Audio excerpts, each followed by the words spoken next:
안녕하세요, 이대리입니다. 오늘은 삼축이잖아요. 6월 6일. 그래서 6.25든 얘기를 좀 해볼까요? 볼게요. 자, 8월 1945년 8월 15일에 우리가 광복을 하잖아요. 그 다음부터 우리나라는 보세요. 이렇게 쓰면은 우리나라가 아직 일본의 식민지를 받았잖아요. 근데 광복 직전부터 여기 소련이라는 나라가 있었거든요. 이 나라의 소련인데 이 소련이 광복 직후부터 이 나라를 반을 여기 다 차지하고 있다고 보면 돼요. 우리나라 갖다가 다 차지해버린 거죠. 그리고 이제 한 달 후에 우리가 이렇게 광복을 빵 맞아버린 거예요. 이제 광복을 빵 맞아버리니까 이제 광복하던 이제 북쪽으로 소련군을 쫙 장악하게 되는 거죠. 그 소련군이 장악하고 그러니까 우리가 가만히 있었죠. 원래 파란색으로 해야 되는데 파란색으로 이제 까만색으로 어쩔 수 없다면 미국이 발 장악해버려요. 그리고 야 우리 서로 전쟁나지 않게 다시 냉전이라 해가지고 막 서로 혀들고 무시하고 이런 시대였거든요. 우리는 전혀 이러지 않게 38도 전에 설 기준으로 한반도를 나누자 하면서 나눠버려요. 지금 지멋대로. 미국이 딱 하는 말이 우리 미국은 어떠한 정부, 한국 안에 있는 어떠한 정부든지가 날 뿐더러 외국에 있는 어떠한 정부도 인정하지 않는다 라고 발표를 하고 완전히 여기 장악해버린 거죠. 그런 가운데 소련과 미국이 물러갔어요. 지들끼리 싸우다가 물러갔대요. 서로 싸울지도 모르니까 가자 하면서 자 갔답니다. 북한은 김일성을 중심으로 아무리 이승만을 중심으로 세워지는데 자 같은 해 1940년 4월 19일날 1940년 4월 19일날에 대한민국 임시정부가 수립되게 됩니다. 그리고 같은 날에 북한 민주주의 인민공화국이 수립이 돼요. 완전히 갈라지기 시작한 거죠. 자, 북한을 먼저 볼게요. 북한은 일단 소련이랑 굉장히 친했어요. 왜? 소련이 일단 북한을 장악하고 있기 때문에 북한은 소련한테 우호적일 수밖에 없는 거고 또 다른 걸로 이제 중국하고도 굉장히 친했습니다.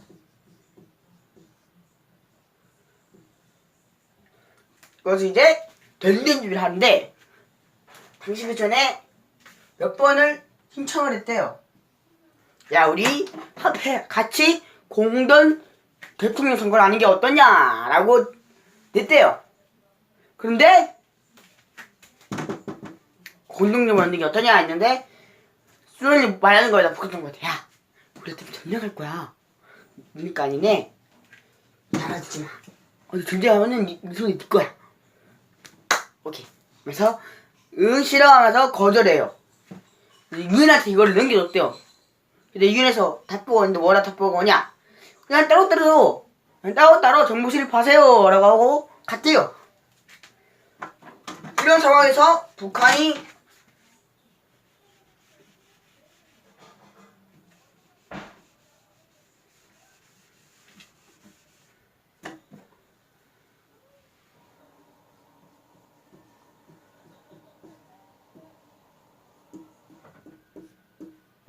소련이 러시아를 말한 거예요.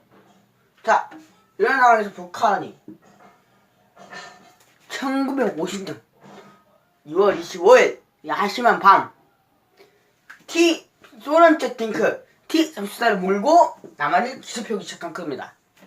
이게 6.25의 시작인데 자, 겁침없이 들고 들어온 소련군은 북한군은 북한 낙동강을 방어진으로 한 채 여기를 다 먹어버린 거예요. 이거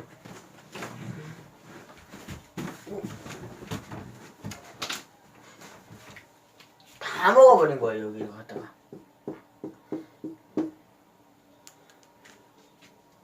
다시 이승만은 지 혼자 부산 있잖아요. 부산이 여기거든요. 부산 대충 부산이 수도고 인도교랑 다리 갔는데 거기 갔다가 이승만이 진짜 살겠다고 다들 빵 폭파시켜버렸대요. 이걸로 나중에 이승만 살했대거든요. 거칠면서 밀고 들어온 거예요. 이것처럼 이제 막 티실사를 몰고 이게 그때 모습이거든요. 진짜 얼마나 무섭겠어요. 대통령은 도망가.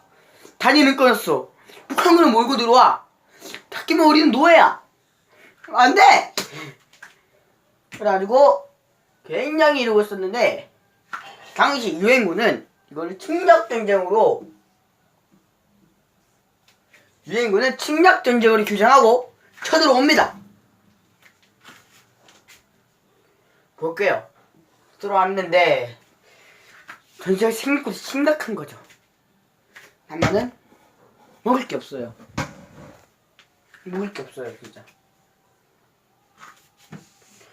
그러니까 이 상태에서 북한이 너무 센 거예요. 허접할 도서는 없어요. 이제 이 상태에서 내방어선은 인천을 돌아 지물포항을 돌아 인천을 빵 공격하자는 인천 상륙 작전을 떠올리게 됩니다.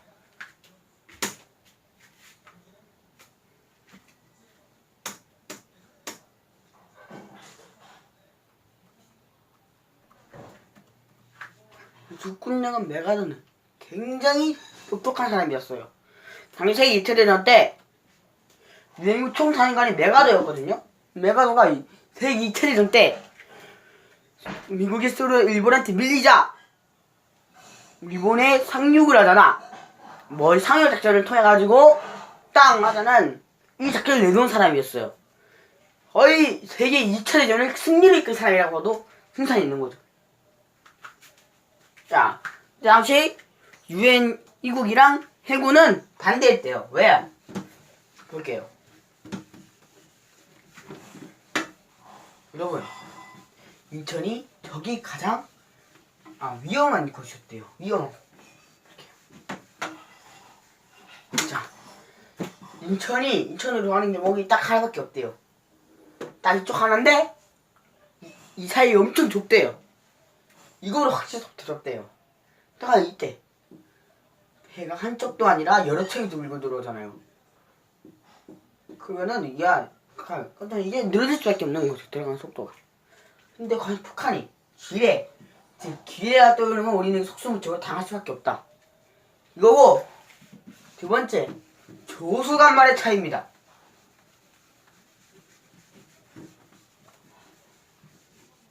힘드네요. 자, 북한하고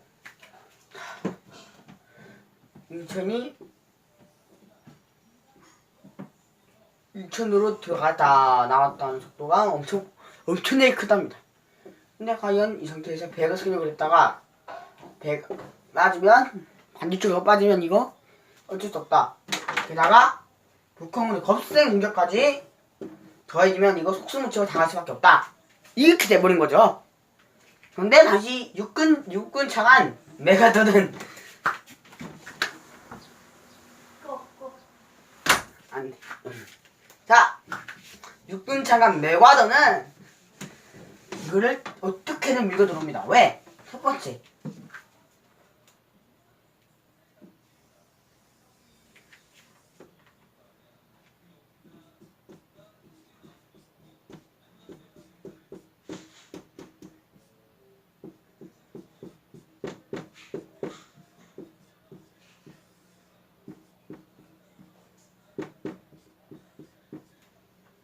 저기 가장 당신이 아니라는 거죠. 왜? 누구든지 이 어려운 조건으로 누가 인천을 상륙할 줄 알겠어요? 아무도 모릅니다.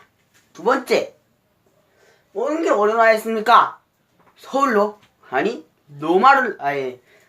인천으로 나 있습니다. 즉 인천을 점령하면 북한은 진인으로 이끌어낼 거고 우리가 이길 수 있다 라고 한 겁니다. 그 유엔군의 말에도 불구하고 끝까지 밀고 옵니다. 그 전에 지켜야 할 군대가 딱 하나 더 있는데요. 그게 그냥 켈로그대라는 겁니다.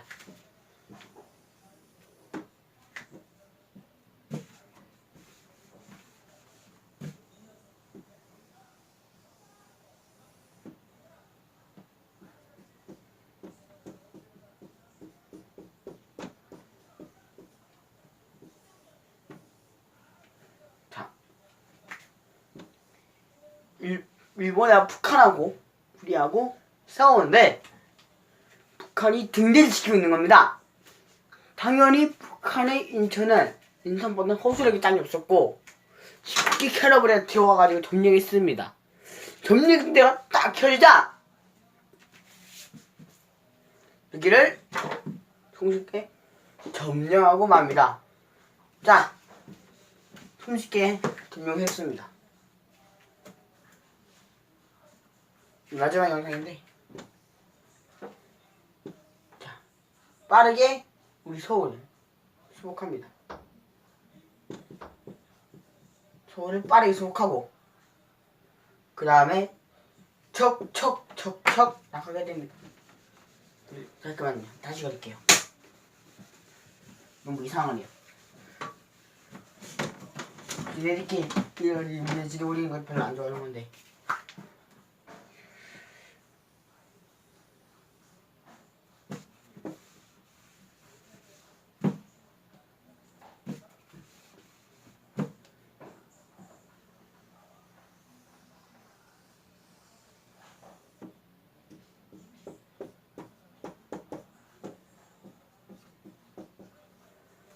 유튜브를 접속하면서 우리는 재빨리 서울 이쯤이죠.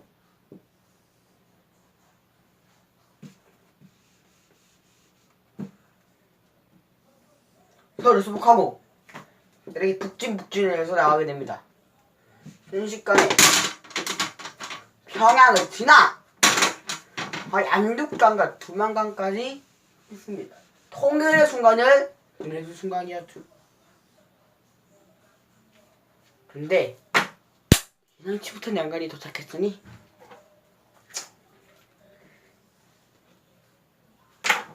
남편이 전투를 따먹은 거예요.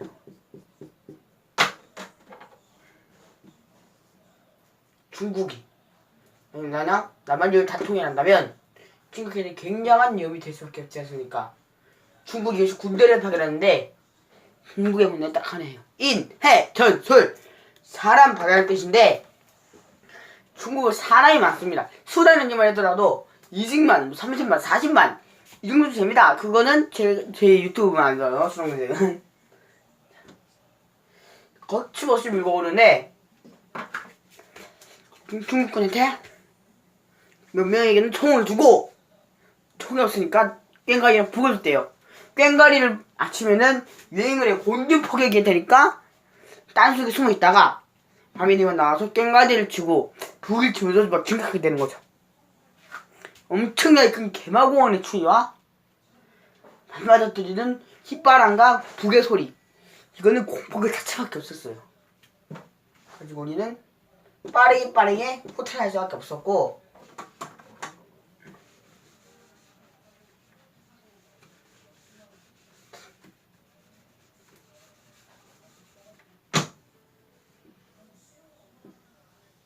다시 서울을 뺏기게 됩니다. 이게 일사후퇴입니다. 참고로 여기 일단 흥남부대 이쪽에 있다가 옮겨가지고 이쪽으로 와가지고 사는 영화가 있거든요. 이게 국제시장이라는 영화예요. 이 영화인데 굉장히 크죠?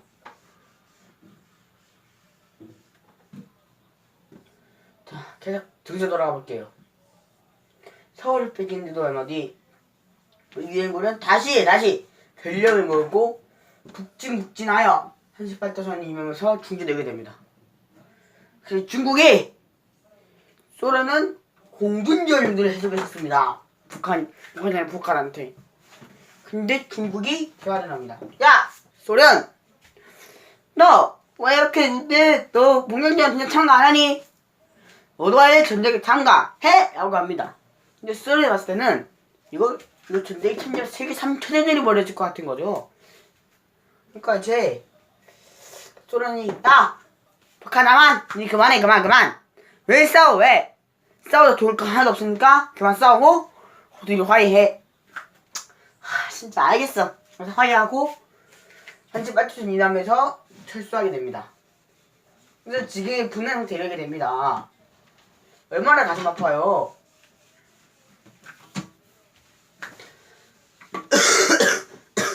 참고로 10월 1일이 원래 국군의 날이었대요. 근데 공휴일이 쉬는 날이 많다는 이유로 없어졌대요. 이거 수고하셨습니다.